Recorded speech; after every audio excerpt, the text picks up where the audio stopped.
very powerful introduction to this webinar. I will try and put a bit more flesh on the bones in setting the context before others speak. As Shahid has described, we live in some pretty challenging times, irrespective of where we are in the world, where our homes are. And there are many risks to our prosperity and well-being.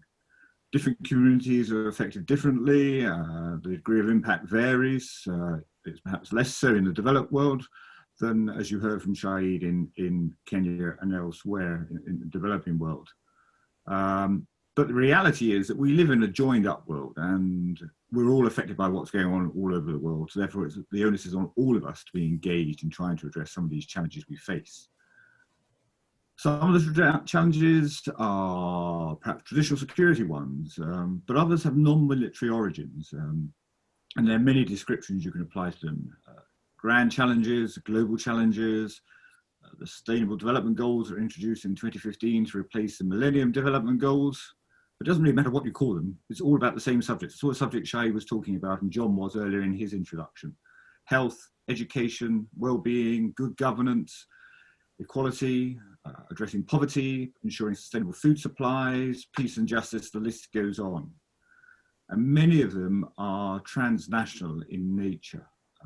We're living through a transnational challenge or threat at the moment through the COVID-19 pandemic. And we've seen the consequences, and we see how they vary from nation to nation. And a lot depends on the capabilities of those nations, particularly in their health sectors, but elsewhere in how the numbers affect the population and how many of the population survives a disease.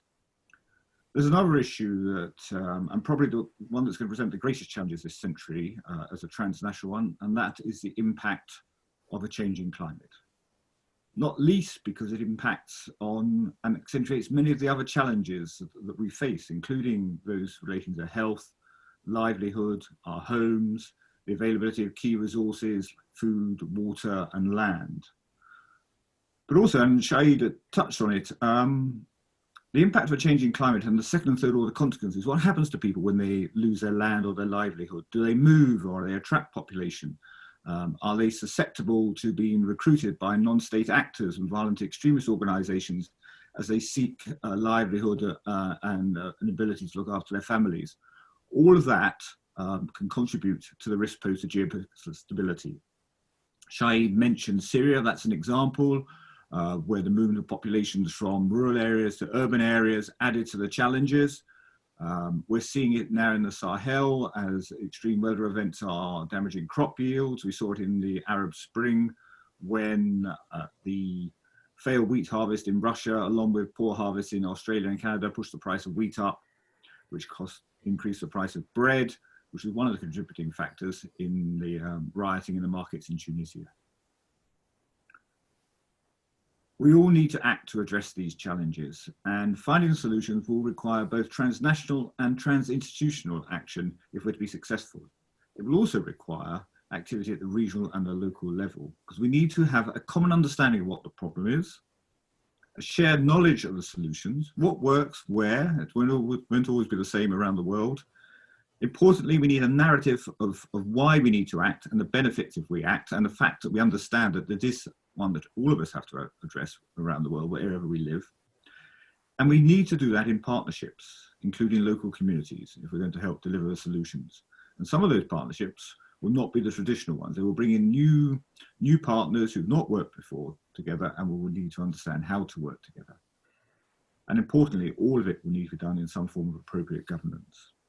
Now, I'm sure we're going to talk more about some of these things later, but as Shahid said from the earlier seminars, there's clear evidence that the aerospace and defence sector could, if it wishes to, contribute to this process for the benefit of all, be it in technology provision or the sharing of data. We heard in the space webinar about the use of satellites to provide information on availability of crops, of where water is, and we also heard of how, for example, the Emirates mission to Mars, the data that's going to be generated, which is about the environment and the atmosphere, will be open source and shared by everyone. Anyone can use it to do their research. But it's important that to do that, we collaborate and work in these partnerships. Again, I think we'll talk more about that this afternoon, but at this point, I'd like to hand over to Nick. Thank you.